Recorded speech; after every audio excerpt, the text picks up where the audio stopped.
Thank you, Tzvi. Rabbi Meir Schweiger, teacher of everything at Pardes. David forgot to mention I'm also the Mashkiach Ruchani, but okay, we'll leave that on the side.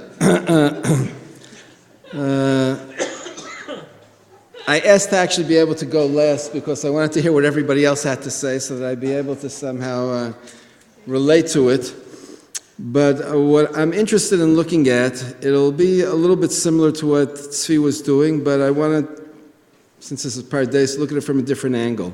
The first thing that I want to say is that when I come to a Gemara like this, my natural inclination is to immediately say that I'm going to have to somehow translate this Gemara into my own terms, and to a certain extent what I'm doing is actually a disservice to this Gemara. And what I mean by that is that I understand that this Gemara is talking about 4 people who had a very profound mystical experience, who I believed were actually entering other realms, and who I don't even begin to understand, okay, because that's not where I'm at. And so therefore to try to somehow put myself in their shoes, okay, would be basically what it says here in terms of the Talmud Bavli. Rabbi Akiva, who says when you come near the stones of marble, don't say water, water, because it says dover shkarim lo yikon leneged einai. Somebody who says lies will not be established before my eyes. So the idea being that it's important for us to be very careful about being truthful, not saying lies, and to feel that to a certain extent what I'm doing, okay, maybe on a certain level a very real disservice to the Gemara.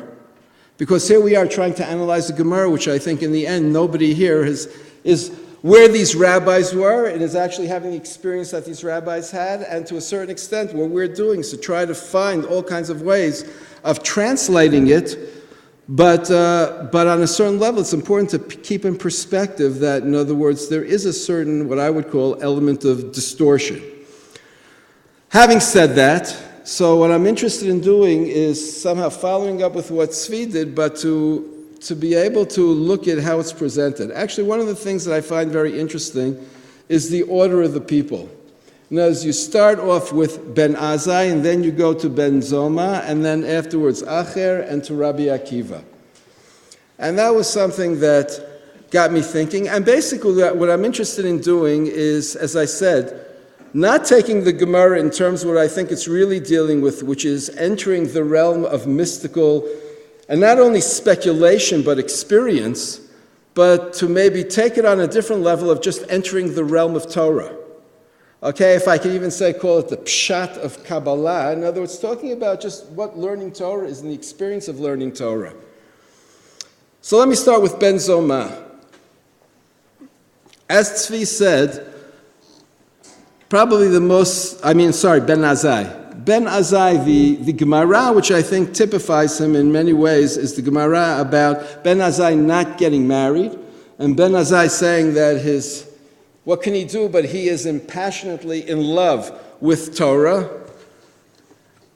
And if you look at the pasuk which says that in the Talmud Bavli, that describes Ben Azai who peaked and he died, it says that Yakar b'nei Hashem hamavta lachasidav, which could be understood as grievous in the eyes of God, is death to his pious ones. What interests me is that Ben Azai is described as being a pious individual. Now, being pious in the Gemara is understood as somebody who goes completely above and beyond the letter of the law. And in fact, what seems to be by that passage of Ben Azai in terms of his love of Torah, that basically Ben Azai is living in some sort of ideal world, a bubble. And that's basically the bubble of the Beit Midrash.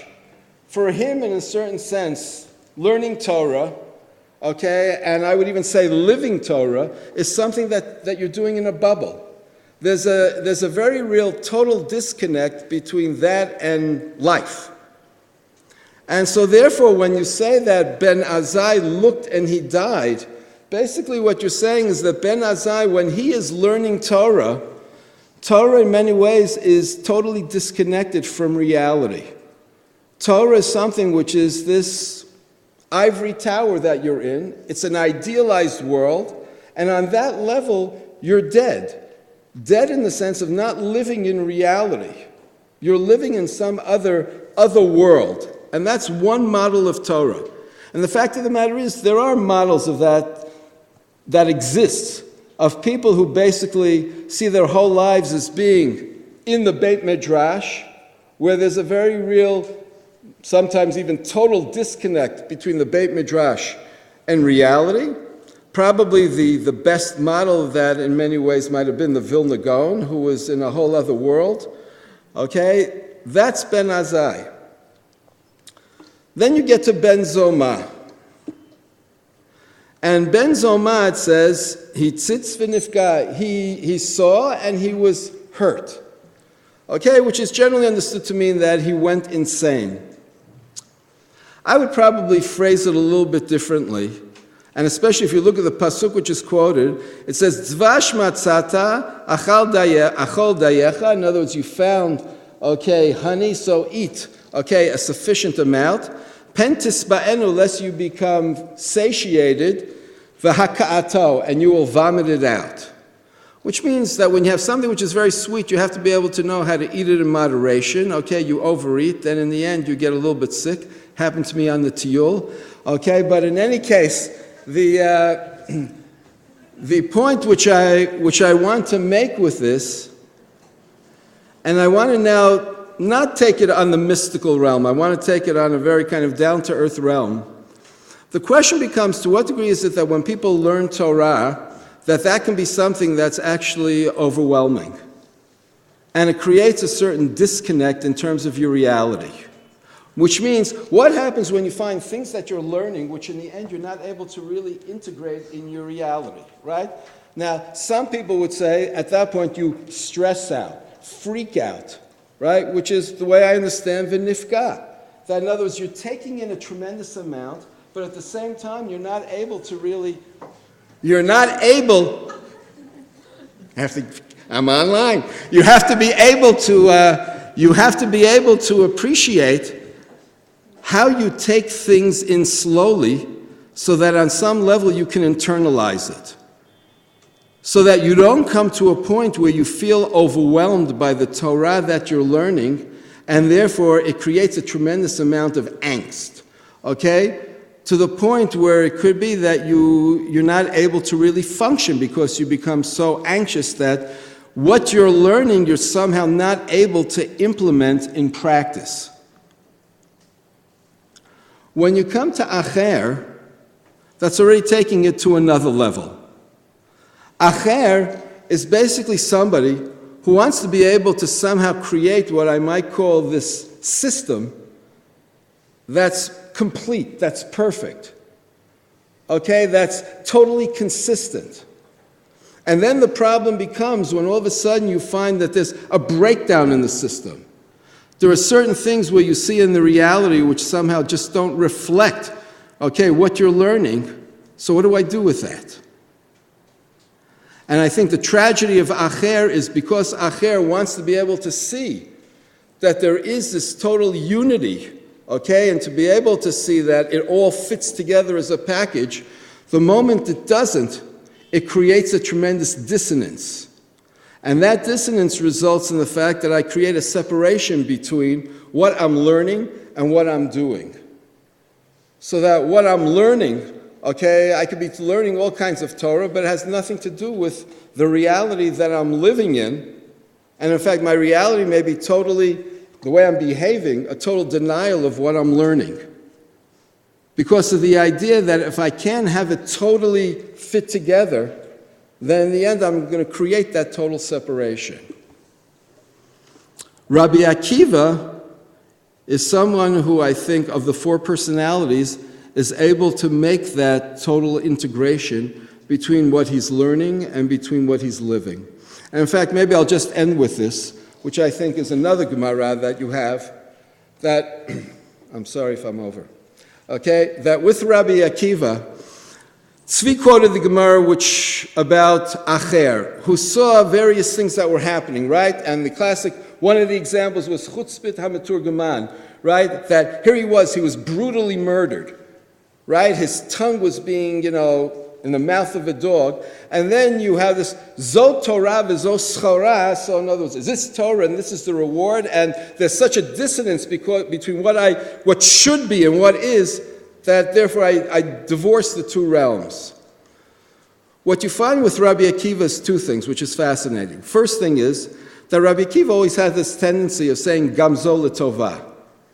And there's a fascinating story in the Gemara which speaks about how one time Rabbi Akiva was actually traveling and then he didn't make it into the city, and then he had to spend the night outside the city. What a bummer. Then it turns out that his donkey ran away, his candle blew out. And then lo and behold, all of a sudden, a little bit later, he sees that there are these robbers who are coming, marauding the city. And then all of a sudden, in retrospect, Rabbi Akiva says, you know what? Good that I never made it to the city. Good that my donkey ran away so that it wasn't able to make any noise and that I'd be discovered, or that my candle went out. Which means that Rabbi Akiva was somebody who, when he could have easily said, why is this happening to me, he didn't do it. And was willing to just accept that there's some higher reason which I don't understand. I don't have to be able to put it all together.